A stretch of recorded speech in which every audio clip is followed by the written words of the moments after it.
Happy World Book Day. The school office would like to read you 2 stories, and we hope that you enjoy them. The first one up is The Smartest Giant in Town. George was a giant, the scruffiest giant in town. He always wore the same pair of old brown sandals and the same old patched up gown. "I wish I wasn't the scruffiest giant in town," he said sadly. But one day George noticed a new shop. It was full of smart clothes. So he brought a smart shirt, a smart pair of trousers, a smart belt, a smart stripy tie, some smart socks with diamonds up the sides, and a pair of smart shiny shoes. "Now I'm the smartest giant in town," he said proudly. George left his old clothes behind in the shop. He was about to go home when he heard a sound. On the pavement stood a giraffe who was sniffling sadly. "What's the matter?" said George. "It's my neck," said the giraffe. "It's so very long and so very cold. I wish I had a long warm scarf." "Cheer up," said George, and he took off his stripy tie. "It didn't match my socks anyway," he said, as he wound it round and round the giraffe's neck. "It made a wonderful scarf." "Thank you," said the giraffe. As George strode towards home, he sang to himself, "My tie is a scarf for a cold giraffe, but look me up and down. I'm the smartest giant in town." George came to a river. On a boat stood a goat who was bleating loudly. "What's the matter?" asked George.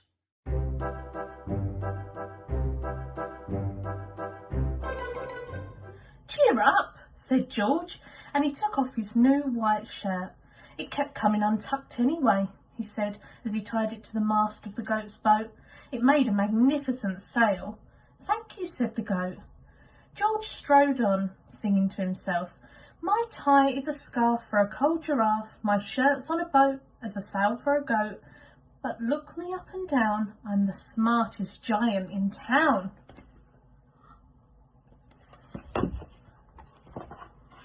George came to a tiny ruined house.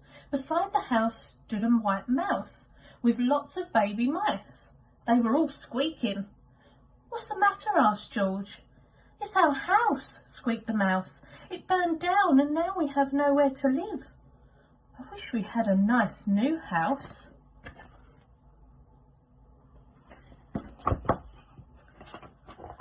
"Cheer up," said George, and he took off one of his shiny shoes.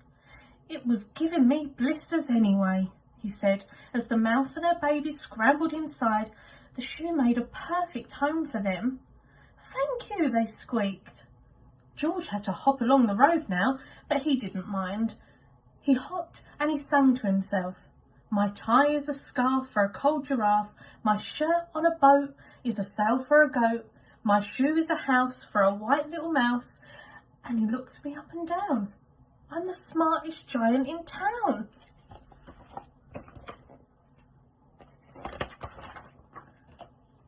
George came to a campsite. Beside a tent stood a fox who was crying. "What's the matter?" asked George. "It's my sleeping bag," said the fox. "I dropped it in a puddle. I wish I had a warm, dry sleeping bag."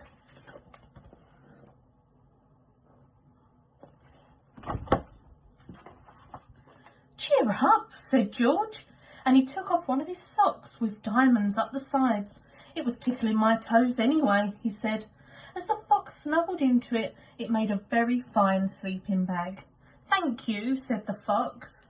George hopped on, singing to himself, "My tie is a scarf for a cold giraffe, my shirt on a boat as a sail for a goat, my shoe is a house for a white little mouse, one of my socks is a bed for a fox, but look me up and down, I'm the smartest giant in town."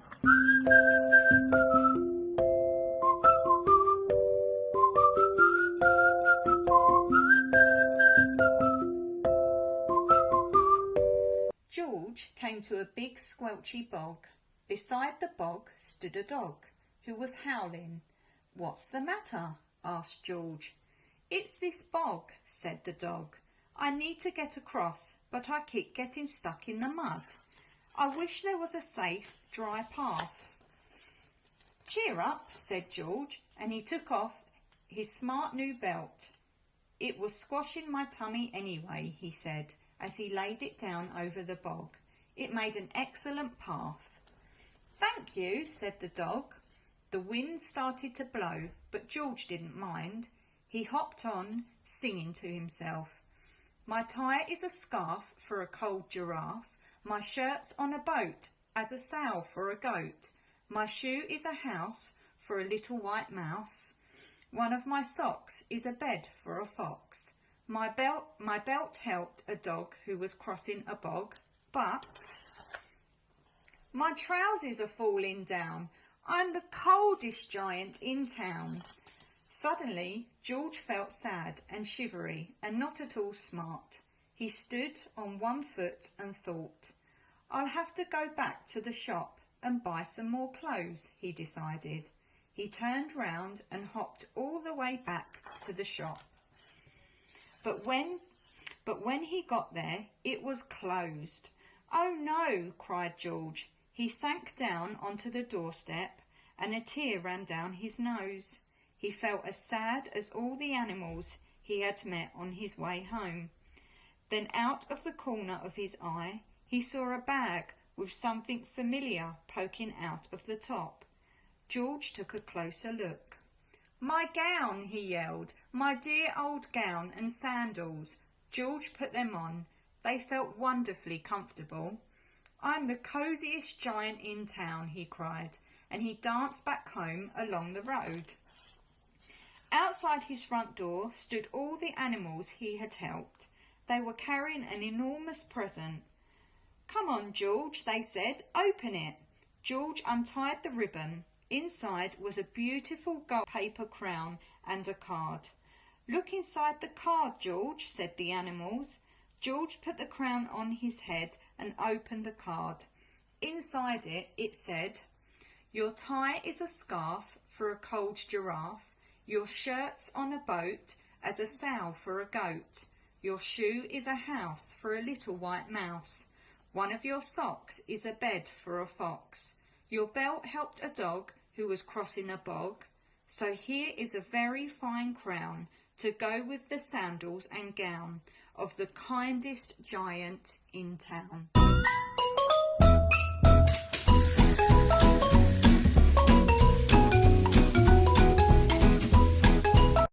And now it's time for our favourite cat, Tabby McTat. Tabby McTat was a busker's cat with a meow that was loud and strong. The two of them sang of this and that, and people threw coins into the old checked hat, and this was their favourite song. "Me, you and the old guitar, how perfectly, perfectly happy we are. Me, you and the old guitar, how perfectly happy we are."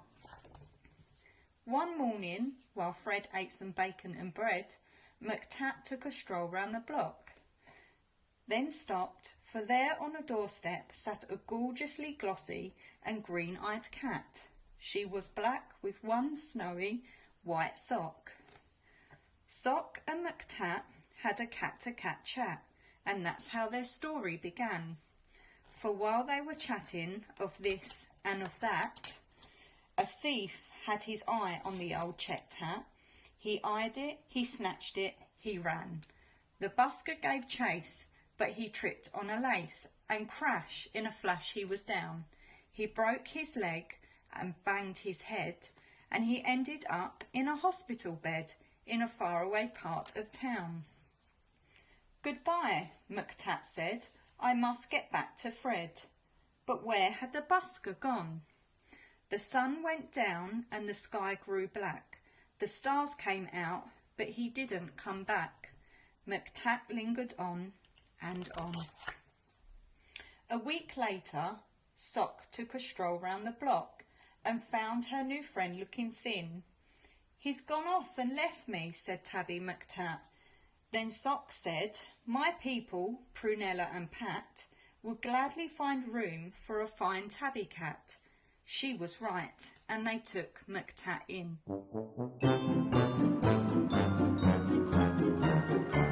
Morning old Fred left his hospital bed and found his way back to the square. But a brass band stood where the pair once sat, and the band played this and the band played that. And Fred looked all around for his loud meowed cat, but Tabby McTat wasn't there. Now McTat had a wife and a very full life, with plenty of things to do, like washing Prunella and pouncing on Pat, and hiding the car keys under the mat, and keeping the newspapers nice and flat, and giving the pens an occasional bat, and nibbling this and nibbling that. But he dreamed of his friend with the old checkered hat, and always woke up with a mew. And he often said, "What's happened to Fred?" And his paws took him back to the square. But a conger stood where the pair once sat, and he pulled out this and he pulled out that, and people threw coins in the tall black hat, but the busker was never there. One morning Sock said, "Look under the bed and see the 3 kittens I've had. And Soames looked like this, and Susan like that, and the littlest kitten, called Samuel Spratt, looked exactly the same as his dad." And the 3 kittens grew, and they learnt how to mew, and McTat sometimes sang them his song. And Samuel Spratt, with his tabby grey fur, had a deafening meow and a very loud purr, and he simply loved singing along. Me, you and the old guitar, how perfectly, perfectly happy we are. Me, you and the old guitar, how perfectly happy we are.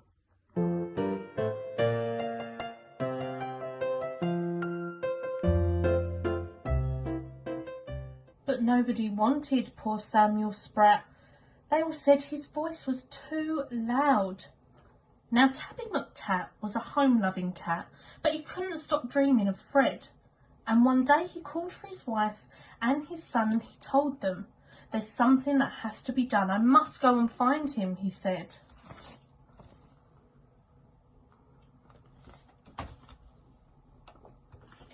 So up and down and all over town he wandered a whole week long, for many a morning and afternoon, by the light of the sun and by the light of the moon, till he heard a familiar song.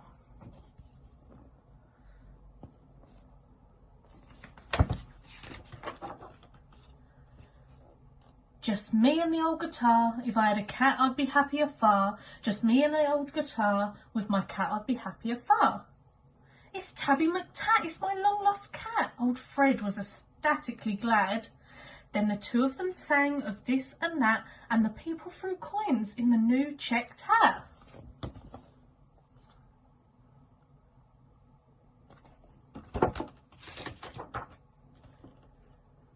But why did McTat feel sad? He was missing his wife and his comfortable life, and the dozens of things to do, like washing Prunella and pouncing on Pat, and hiding the car keys under the mat, and keeping the newspapers nice and flat, and giving the pens an occasional bat. But how could he tell the busker that? Then from out of the shadow sprang Samuel Spratt. "Oh, please let me be the busker's cat," he said with his deafening mew.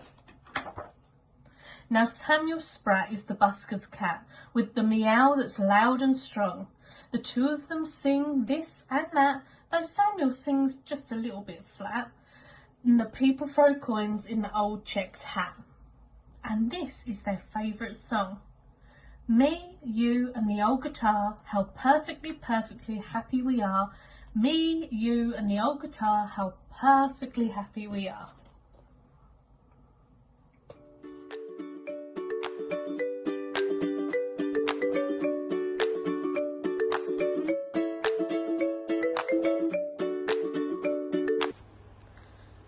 So from Miss Trezise, Mrs. Carter and Miss Creek, we wish you a happy World Book Day, and we hope that you keep reading.